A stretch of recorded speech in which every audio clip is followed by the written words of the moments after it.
What if we can't cure diabetes? Or don't learn from our past? What if we never treat each other as equals? What if we can't make our city sustainable? Or solve the climate crisis?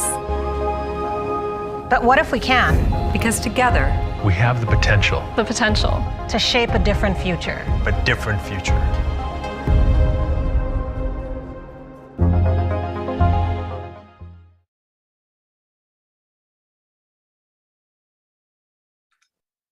Good morning. My name is Lisa Sundstrom, and I'm a professor of political science and director of my department's alumni engagement efforts here at the University of British Columbia. My own research specialization is on Russian politics, which is another reason why I'm acting as the moderator of today's event. I'm delighted to welcome everyone to today's masterclass with Roland Paris. Before we begin, I'd like to acknowledge that UBC's campuses at Point Grey, Robson Square, and in the Okanagan are situated on the traditional unceded territories of the Musqueam, Squamish, and Tsleil-Waututh people, and in the territory of the Syilx Okanagan Nation. Our panel participants and audience members are joining us today from many places, near and far, and I encourage each of you to acknowledge the traditional owners and caretakers of those lands. Acknowledging these debts that we owe to the traditional inhabitants of the lands we live on and the legacy of colonialism is particularly important today as we discuss violent attacks on other territories and peoples in another part of the world, Ukraine.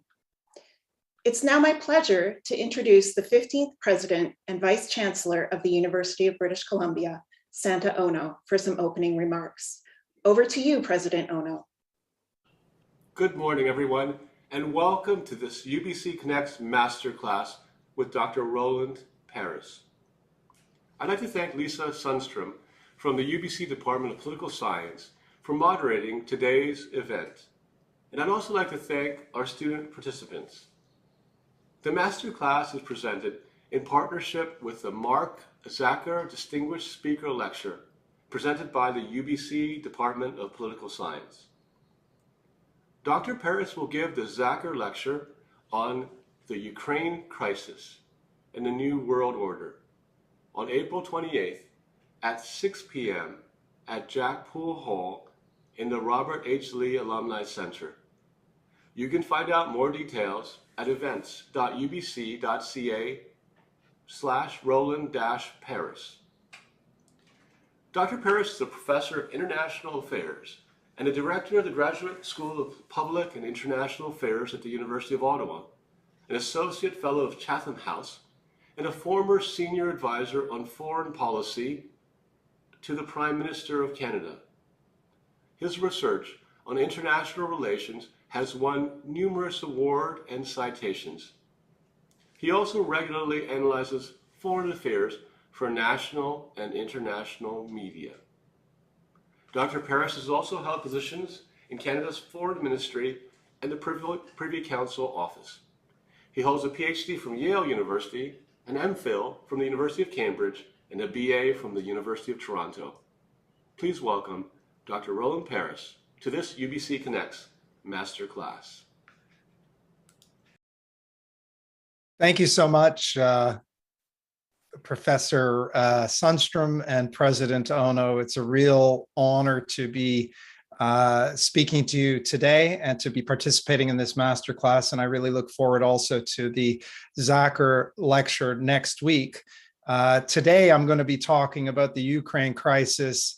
Next week, I'll have longer comments and I'll be able to speak about more aspects of the crisis and its implications for the people of the region and for NATO and for Canada and more generally for international affairs and the international order. Today, I'm going to talk about whether this represents whether we're heading into a new kind of Cold War in Europe.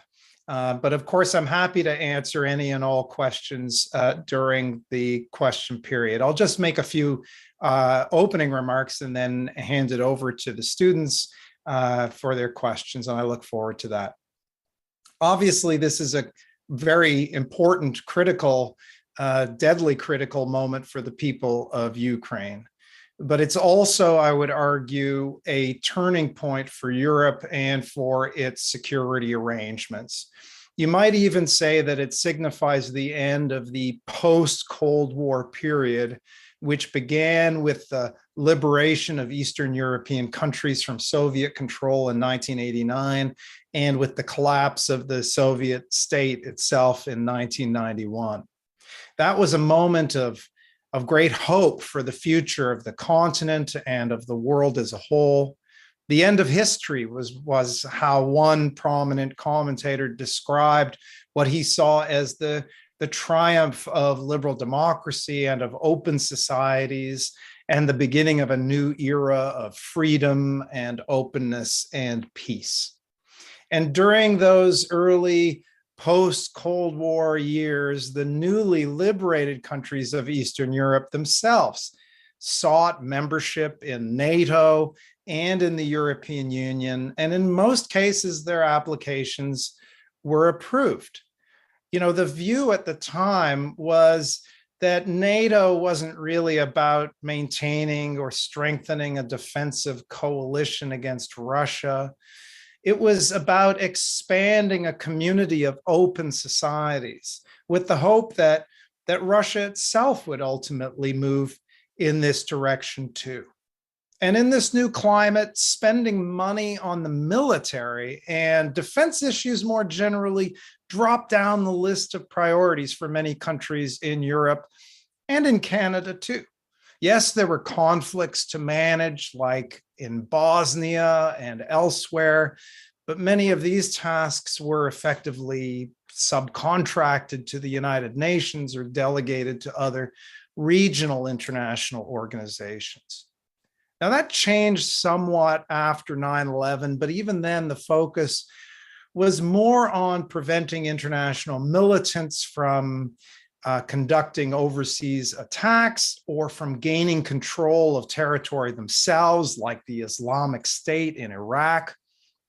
The idea, though, that the security of Europe as a whole was under threat was not taken that seriously by many. NATO's collective security and defense function was certainly maintained, but with little sense that it might have to be used in any literal sense. And many countries, including big ones like Germany, continued to make their own policy on the assumption that the security environment remained a relatively benign one. Well, those hopeful assumptions, which partly defined the post-Cold War period in Europe, began to be challenged in 2014 when Russia initially invaded Ukraine. And you'll recall that invasion was done initially, at least covertly, with Russian soldiers appearing in green uniforms without any markings, the so-called little green men that mysteriously appeared, and with the Kremlin denying its direct involvement. While Russia's occupation and annexation of Crimea and its support for a military uprising in the eastern Donbass region of Ukraine did prompt some reaction from NATO, which then began to deploy small forces into forward areas in Poland and in the Baltic countries. And Canada, as you probably know, took command, the leadership of one of these small NATO battle groups in Latvia, where Canada is still in command. But even then, not that much changed. Putin succeeded in his 2014 fait accompli in Ukraine. And arguably in the years since, there has been as much or greater growing concern about China than about Russia as a military threat. Even though Putin had used military force in Georgia in 2008 and in Ukraine in 2014, in Europe, at least, he seemed to be acting somewhat cautiously. And I'm talking about Europe here because Russia's behavior in the Syrian war was completely brutal and unrestrained. So what made this attack this year so important and why it seems to represent a turning point was that it was clearly intended as a war of conquest in Europe. Russia's plan was clearly to decapitate the Zelensky government and to establish a puppet regime in Ukraine. It was a brazen, brutal, frontal attack on a sovereign country. And meanwhile, Russia has simultaneously been turning the neighboring country of Belarus into a Russian de facto puppet state. So suddenly it seemed that all of Vladimir Putin's nostalgic talk about the Russian Empire was partly seemingly driving his effort to restore Russia's de facto control over parts of its former dominion. And with Russian troops in Belarus on exercises for who knows how long, and with Ukraine under threat of conquest, the security map of Europe suddenly changed, and abruptly waking up countries like Germany and Canada out of what had been a pretty long and comfortable post-Cold War slumber. What we've seen since then is a remarkable degree of unity and resolve among the members of NATO and other countries, a degree of unity and action that itself would have been unthinkable just a couple of months ago, and certainly during the period when Donald Trump was president of the United States, challenging and attacking and criticizing America's allies. But it's hard not to conclude from current events that no matter how the war in Ukraine unfolds from here forward, we seem to be heading towards a new period of remilitarization and division of Europe between Russia and the West. I don't see any prospect, for example, of ending sanctions on Russia in the short or the medium term, not when Western countries have been describing him as a war criminal who is conducting what many are saying is a genocide in Ukraine. And I expect that NATO will continue to reinforce, but significantly reinforce its military presence on its so-called eastern flank, and that includes the Baltic countries and Poland and all the countries south of there that border on Belarus and Ukraine. I also expect that the flow of weapons, including heavy and advanced weapon systems, will continue to the Ukrainians, and more generally, the tensions between Russia and the West will remain acute. And in all these respects, it looks a lot like we're heading into a new kind of Cold War, the title of this session. But there are also very significant differences between what is emerging and the Cold War that we knew from before. The first difference is that the world is much more connected today, despite efforts to cut off Russia from the global financial system and to reduce trade with Russia. Even just the simple issue of the dependency on Russian resources, its oil and gas and other resources, will continue that dependency, albeit at a lower level. That will make this a much more different situation than the Cold War, where there was very little contact between the Soviet Union and the West at the time. Secondly, Russia won't be isolated, at least to the degree it had been before, because there are other countries that are not participating in this sanctions regime and some that are providing Russia with more direct kinds of support. There's a big question mark about where China will end up on this issue, but almost certainly it will attempt to navigate a space between supporting Russia and not brazenly violating Western sanctions out of fear that Chinese companies themselves could be caught up in the negative effects of those secondary sanctions. And other countries like India are really trying to carve out a space where they can maintain their relationship with Russia and continue trading. And India, in fact, is importing more Russian oil, processing it, and selling it at an enormous profit as diesel and other fuels back to an energy desperate Europe. Third, all of our societies are digital societies now, and they're much more vulnerable to destabilization than the more closed societies and cut off, more independent relationship between the Soviet Union and the West during the Cold War.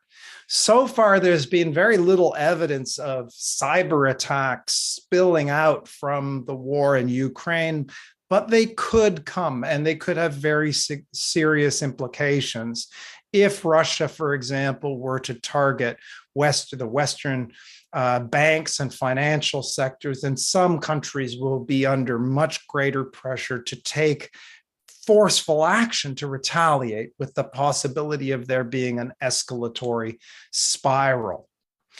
And finally, what we've seen since the end of the Cold War is the disappearance of a lot of the restraints that existed to try to prevent conflict from erupting between the Soviet Union and the West. And I'm talking about arms control agreements and other measures that were meant to prevent the possible direct conflict between NATO forces and Russian forces.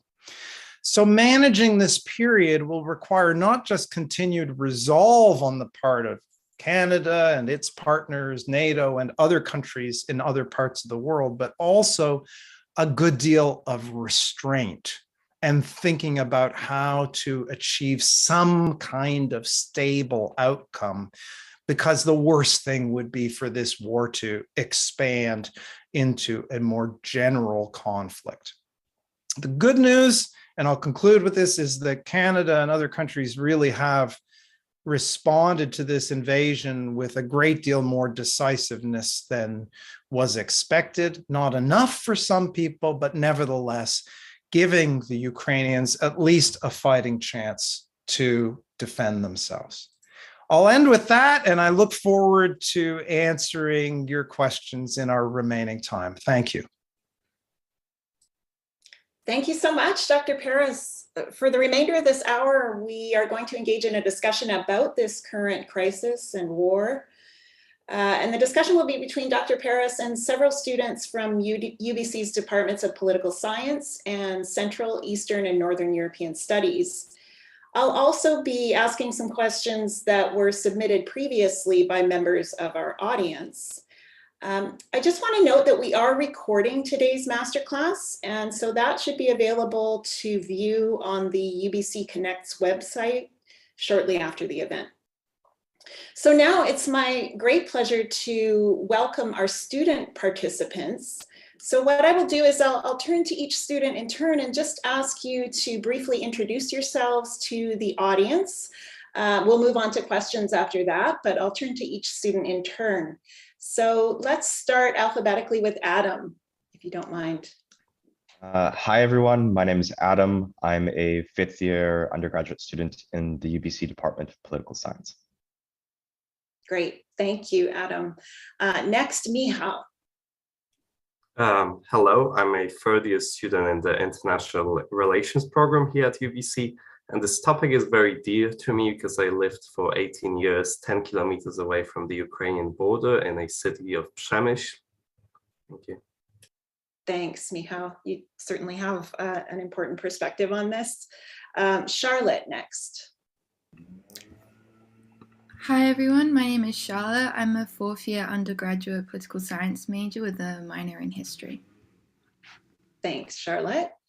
Parker. Hello, everyone. My name is Parker Lee. I'm a third-year PhD student in the Department of Political Science. My research is focused on the intersection of international politics and comparative politics with a regional focus on China. Great. Thanks, Parker. Vaishnavi. Hi, everyone. My name is Vaishnavi. I'm a fourth-year student at the Department of Political Science at UBC. Thanks. And finally, Cassiopeia. Hi, I'm a fourth-year honors political science with international relations student at UBC. Great. Thank you, everybody. I just want to start before we turn to student questions. I'll start with one of the questions that was submitted by one of the people in the audience who registered for the event. I'm actually combining a number of questions, and people have asked a lot of similar questions with different angles to them. So, Dr. Paris, how do you believe this crisis is likely to end? Can it end quickly, and how would that look? And then do you see any sort of parameters of a negotiated solution that could be accepted by both Russia and Ukraine for the end of the conflict? Yeah, well, thank you very much for the question. It's a bit looking into a crystal ball, of course. I would say that at the very beginning, my expectation and the expectation of many analysts, and I would think many people within governments in Europe and North America, was that the Russians would roll over the Ukrainians within a few days. And my mind was already turning towards, what are the implications of having of a Russian quick victory in Ukraine, Russian troops remaining in Belarus.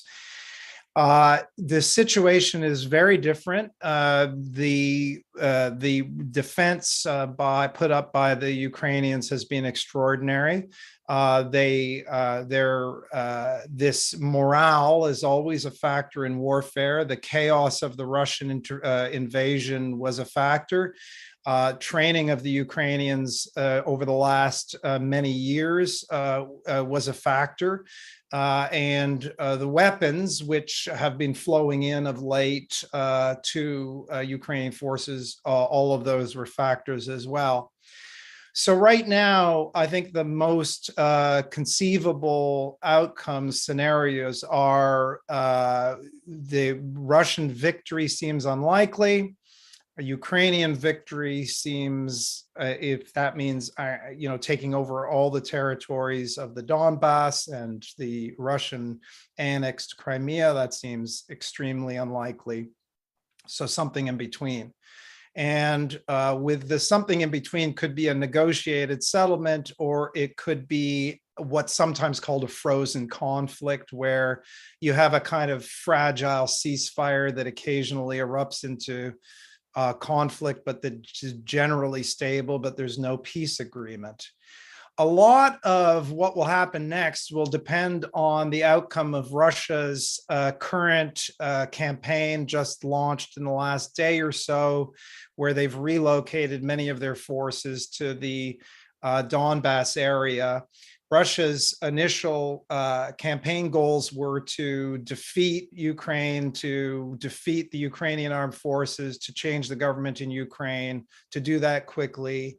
They got a bloody nose. They suffered themselves defeats in the north, and then scale back their goals. The new goals seem to be to establish Russian control over the entire territory of these two Donbass territories, Donetsk and Luhansk, to consolidate a land bridge, so the control between the Crimea and those eastern territories, and perhaps even to extend the land bridge through Odessa and basically control the entire Black Sea coast of Ukraine. What happens in the next few days and weeks will condition, the outcome. If Russia is able to cut off the half or so of the Ukrainian army that's currently in the Donbass, to basically encircle them, then Russia will be in a very strong position to essentially declare a ceasefire and then try to negotiate with the Ukraine regime to give up some territory that Russia occupies, but basically to retain control of the entire Donbass and that land bridge.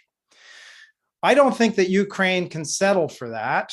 And if the outcome is different, if Ukraine pushes back against this Russian advance, then Russia's negotiating position will be much weaker. But I think that the most likely outcome is not a negotiated settlement, because the two sides are so far apart, and because giving up territory for Ukraine would be so difficult.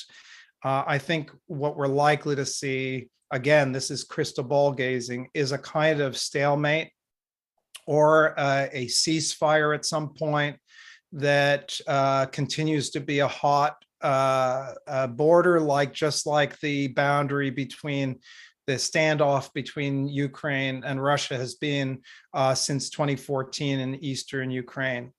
Lots of other scenarios could transpire, but that seems to be most likely. But remember, I was totally wrong about the initial invasion.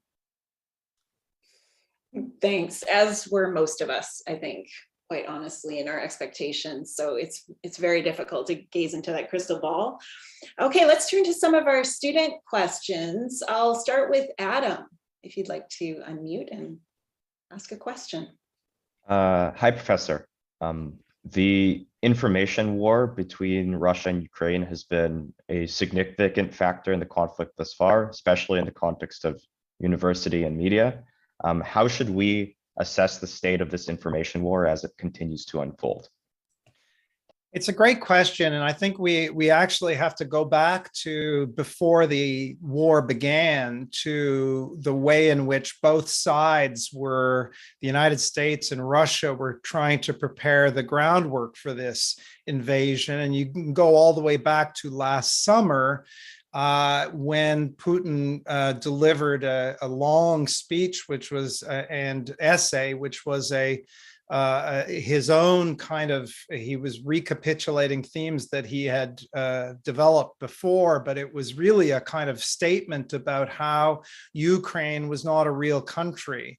And this picked up themes that he had been arguing, that others have argued in Russia before, that Ukraine's status as a independent sovereign state was a kind of accident of decisions that had been made in terms of how the Soviet Union, the various constituent elements of the Soviet Union were constituted after the Russian Revolution, and then mistakes that were made at the end of the Cold War, and that Crimea had been given away by Khrushchev, and et cetera, et cetera. The story goes on.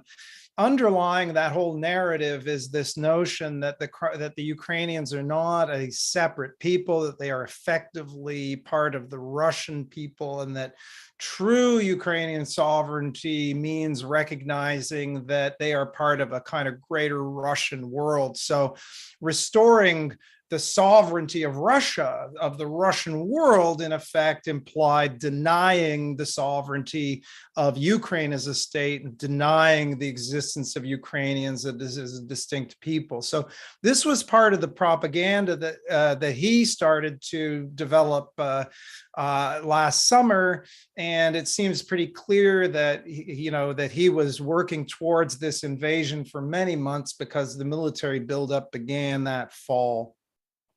Now, once that military buildup began, the Biden administration chose to do something that the Trump administration certainly wouldn't have done, but that even other kind of responsible administrations might not have done. The Biden administration began to counter Russian propaganda and began very intensive diplomacy with its allies.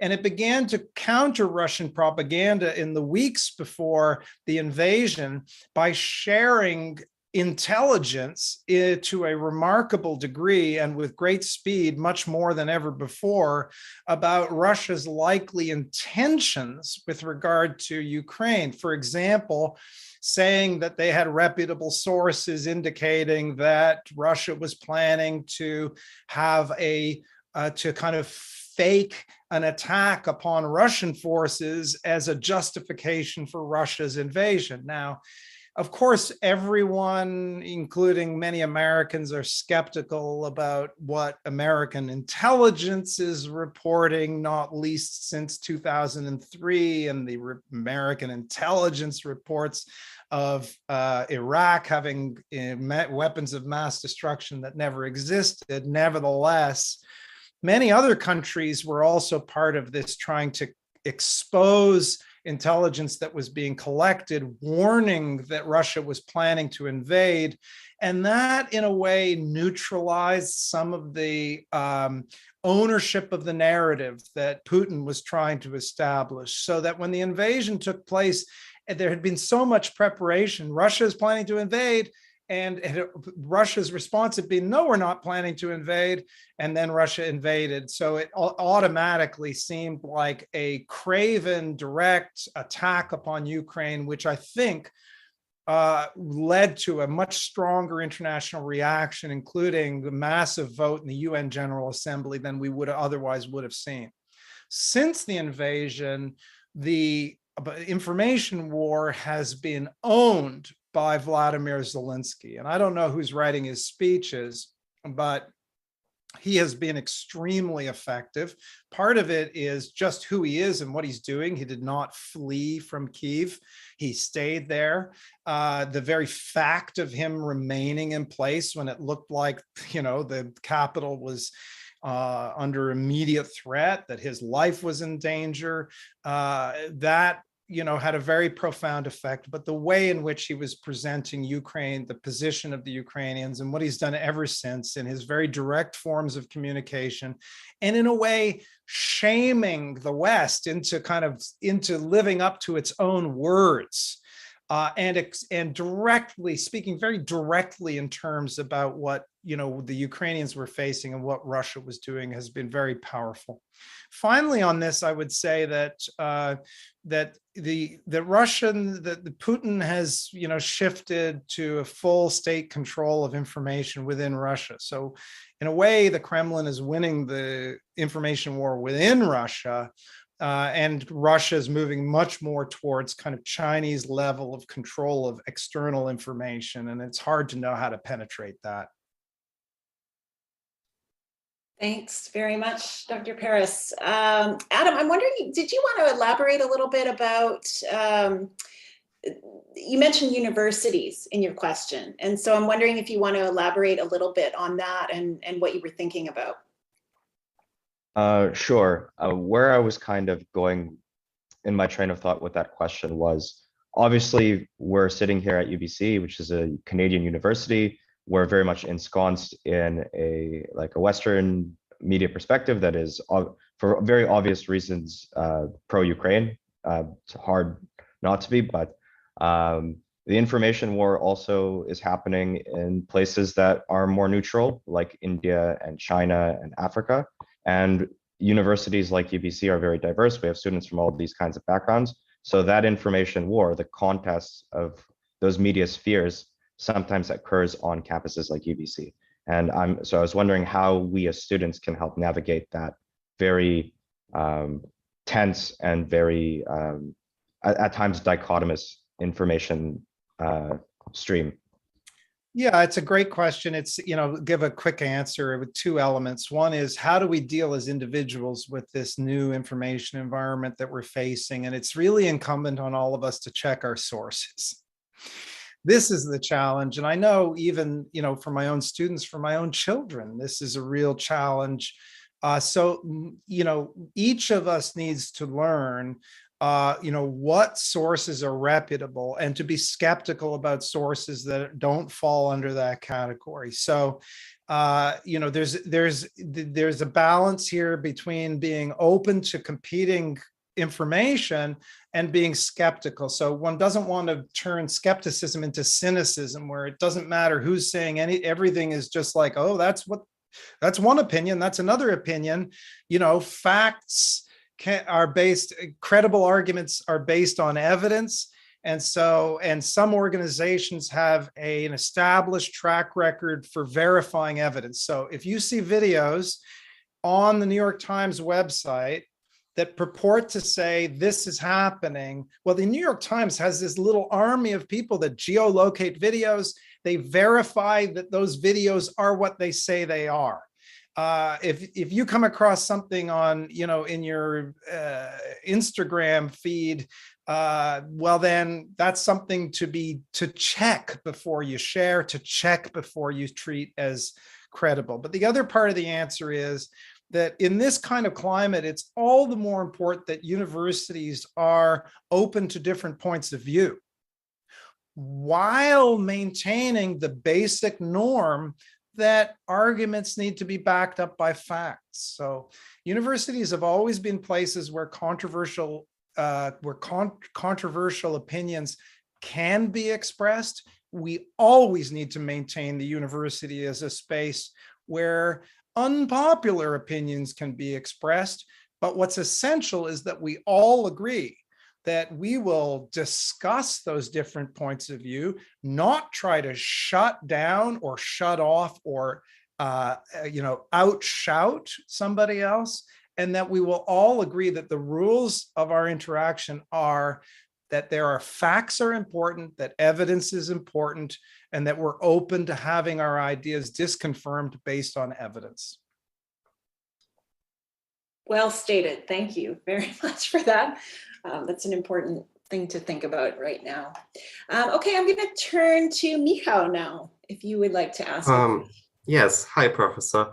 My question kind of builds up on what you said before, that you expect this conflict to turn into a hotbed stalemate. So in the case of such a stalemate, do you expect some perspectives or opportunities for peacekeeping operation in that region? Should it be NATO or the UN engaged?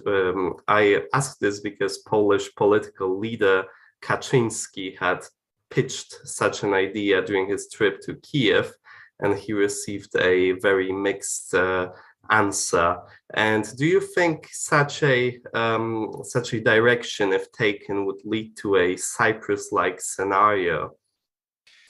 Yeah, it's an interesting question. There's a lot in your question. Of course, since 2014 and the Minsk peace process, and the OSCE, has the Organization for Security and Cooperation in Europe, has played a role monitoring what's going on the ground in Ukraine, and played a pretty effective role, at least in reporting what was taking place.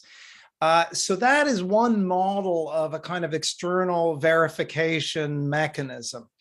Peacekeeping means deploying soldiers from other countries, usually lightly armed, but maybe not. Can be a kind of more peace enforcement mission, like what went to Bosnia after 1995. Before 1995 in Bosnia, they were lightly armed soldiers, and actually raises an important point, which is that peacekeeping missions usually only work if they're deployed to places where there's some peace to keep. And it can be a kind of easy thing for countries to turn to a peacekeeping mission and say, we'll send them in there, like in Bosnia in 1992. Yet the war continued raging, and then the peacekeepers themselves found themselves in a shooting war and not equipped to fight as belligerents in that war. And they themselves became kind of hostages. So buyer beware when it comes to peacekeeping. Well, maybe what we're talking about is something else. Maybe when we talk about a peace mission, it's a kind of proxy for talking about a security guarantee for Ukraine. Like we will deploy military forces onto the front line between Ukraine and Russia. Well, and that's always conceivable, but Western countries have until now been very clear that they're not willing to fight a war against Russia over Ukraine. And if they're not willing to do that, then why would Western countries put their own troops on the front lines in Ukraine? So I think, this is a very, very fluid question right now. There was a meeting yesterday that Joe Biden held with a number of other countries privately to talk about what kinds of security guarantees might be provided for Ukraine. It's an extremely delicate topic, but in the absence of a willingness to use armed force to uphold a peace agreement, then it's not clear that a security guarantee would be worth more than the paper it was written on, as much as the 1996 security agreement of Ukraine was kind of ignored. But is the West prepared to go to war against Russia over Ukraine? That seems very unclear. So squaring that circle is not going to be easy. Yeah, that doesn't seem like a hopeful scenario. Okay, let's turn to Charlotte now. Charlotte, what's your question? Hi, you touched on this briefly already, but I was wondering if you could speak further on the importance of Russia's formal/historical territorial claims over Ukraine in Putin's justification for the current war. Yeah, thank you, Charlotte. These have become more important to my mind. I'm interested in what Lisa thinks about this too, since this is her area of expertise. But for a research project I did a couple of years ago, I read many, if not most, of Putin's speeches from 2010 to 2018. And believe me, that was a big task, and it was interesting, but it was also a little depressing, as you can imagine. And what I saw over that time was growing references to the kind of historical imperial legacy of a greater Russia as part of the kind of nationalism that Putin was laying out for his people. And it's one thing to hear somebody or read somebody talking about the greater, almost this idea of a greater Russia.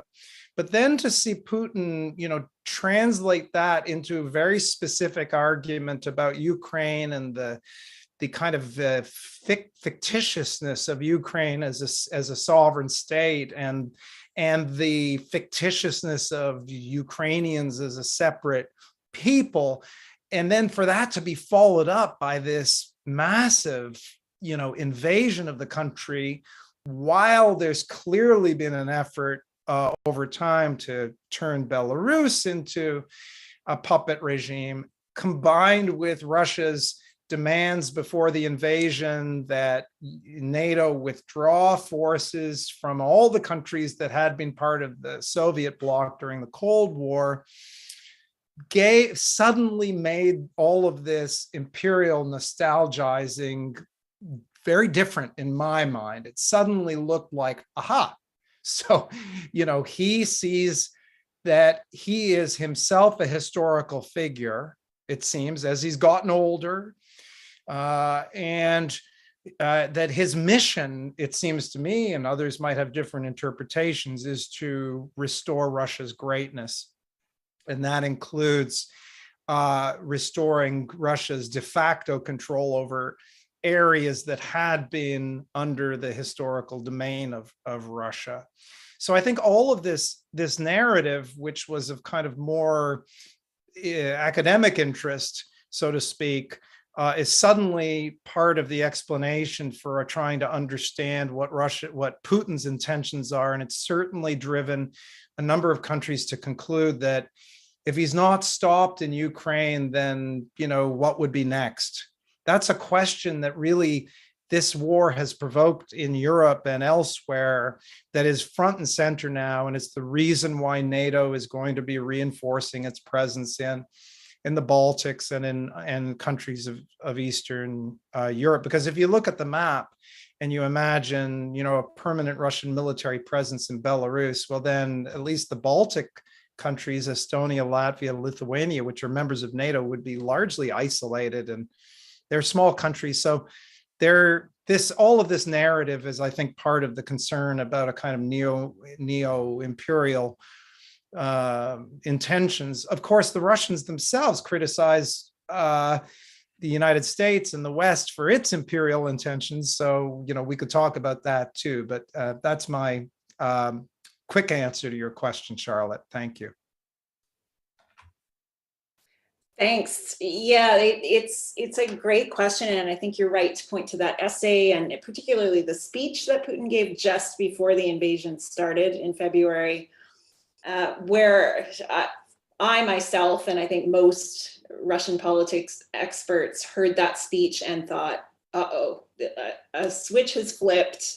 Something's something bigger is planned here. It's not just, even though they keep talking about a humanitarian mission in Eastern Ukraine for Russian speakers, that in fact, that suggested all of Ukraine was going to be taken over and either defeated or completely annexed in some way. So I think you're absolutely right about those issues. I might actually skip the queue right now and turn to Cassiopeia, because I think you have a question about history as well. So this might be a good time to talk to that. Yeah, actually, in the same kind of vein, I was wondering to what extent Putin's vision aligns or breaks away from this pan-European, common European home vision of the past. Yeah, that's an interesting question too, and I'm mindful of the fact that Lisa, of course, is the country specialist. I'm more of a generalist on this, but I think that the way to think about this is that there have been competing traditions in Russia forever.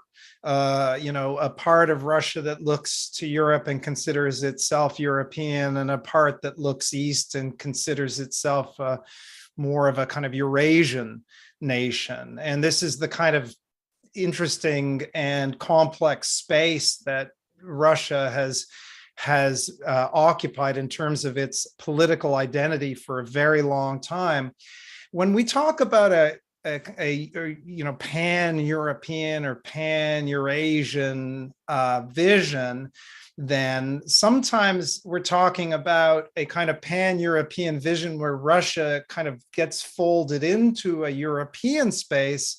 And sometimes we're talking about a Eurasian vision, which is often a euphemism for rejecting the European space and for Russia establishing itself as the preeminent state within a kind of more Asian grouping or Eurasian grouping, and kind of setting itself up as the leader of a competitor to the European Union. And then sometimes there's a third variant, which is the one that is thinking about this Eurasian spaces from all the way from Portugal to Vladivostok, and there would be unity across all of these areas.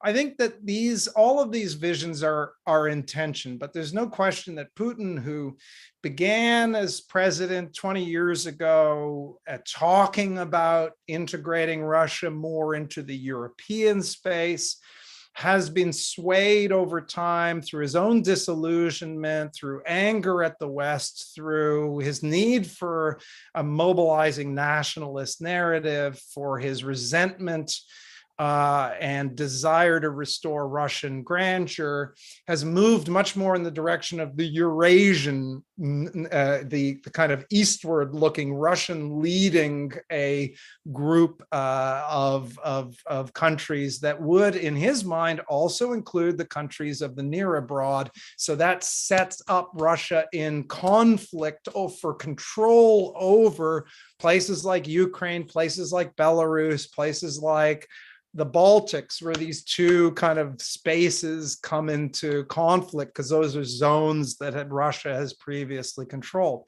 I'll just add one bit, which is, even as a leader of a Eurasian grouping, which is not that well developed and which is nothing like the European Union, Russia has a competitor, and it's China. And China's happy to let Russia play the role of a leading country in this space, but China's economy is 10 times larger than Russia. Its economy, China's economy, is growing very rapidly, whereas Russia's will shrink by like 15 to 20% this year. And it's almost certain that China will be the kind of senior partner in any ongoing relationship with Russia and in the region itself. Thanks. That's excellent. All right, let's turn over to Parker now. Thank you, Professor. Thank you, Lisa. I'm really happy you brought China into the discussion, but my question is still on Europe. So I think one part of Europe people don't talk that much is Northern Europe. So I was wondering if you could elaborate a little bit the impact of this war on the NATO membership debate in Northern European countries like Finland and Sweden? Also an interesting question. So as you know, there's a debate taking place now in both Finland and Sweden about whether to apply for membership in NATO. Neither country has been a member of NATO. They were both neutral during the Cold War. Finland, by necessity, because it's this small country next to a very powerful neighbor that had, invaded it, attacked it, World War II, and there's a whole term of art called Finlandization, which is when a country's foreign policy is kind of made subservient to that of a very powerful neighbor. Sweden more by choice. But in recent years, both of these countries have gotten closer and closer to NATO. They have been exercising with NATO. They've been even part of joint planning exercises with NATO. Their militaries, both of which, they're both small countries by population, but both have very substantial military power in their advanced militaries. And importantly, they're completely, as this is the jargon, they're interoperable with NATO. They use the same kinds of equipment. Finland just ordered F-35s, sounds familiar. And so they've been drifting towards NATO. And this apparent growing desire to be part of NATO is very much a response to the Russian invasion of Ukraine.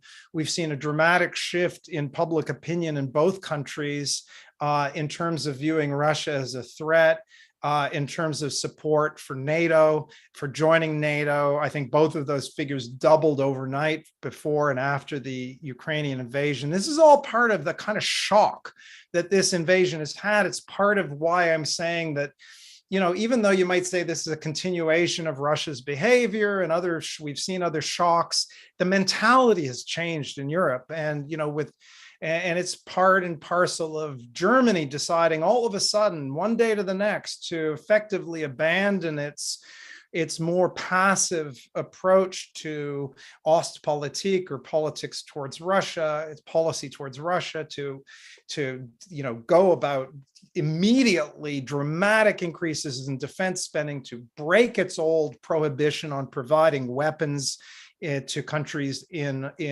conflict areas. It's been a complete mindset shift. And so we have to see Sweden and Finland as part of that. There is a risk, though, I have to point out, which is that Russia will be very opposed to this. They've already expressed their opposition.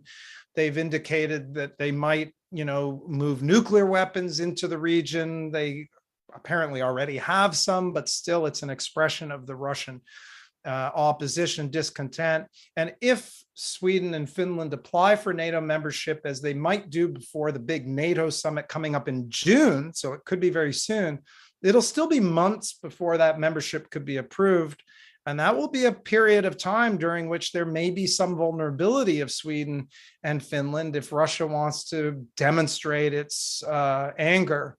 I'm not suggesting a direct attack, but there might be other kinds of ways for Russia to interfere in Sweden and Finland, and this is all part of this era of more tense, risky era that we're facing. I think that we're in for a bumpy ride, and we have to be conscious of the fact that while demonstrating resolve to defend, as Joe Biden says, every inch of NATO, we all have an interest in not allowing this situation to escalate out of control. Yes, thank you very much. Okay, we have time for one more student question. So I'll turn last but not least to Vaishnavi. Hi, Professor. So almost as soon as Putin launched the full-scale invasion of Ukraine, governments around the world responded by imposing economic sanctions on Russia. But there were also sort of less formal economic measures being taken in terms of boycotts. So we have large companies like Shell and Apple halting their sales or closing their establishments in Russia. And we also have a cultural boycott. So some of the most poignant examples are like FIFA, the video game, removing Russian teams from the game. Netflix halted production on a number of Russian dramas. An orchestra in Wales pulled a Tchaikovsky performance, and the International Cat Association banned Russian-bred cats. I think boycotts seem to me to be a more fuzzy territory when considering the effectiveness of these economic measures. So my question is, what impacts do these official and unofficial economic protests have? And is there sort of a historical precedent for the cultural boycotts now being undertaken? Yeah, an interesting set of thoughts. Thank you. The impact of these sanctions, it's hard to know what the political impact will be over the longer term. They're not going to, in and of themselves, I think, convince Vladimir Putin to give up on trying to accomplish something that he can call a victory in Ukraine. I also don't think that they're sufficient to put his regime in any immediate risk, or him at any immediate risk of losing power.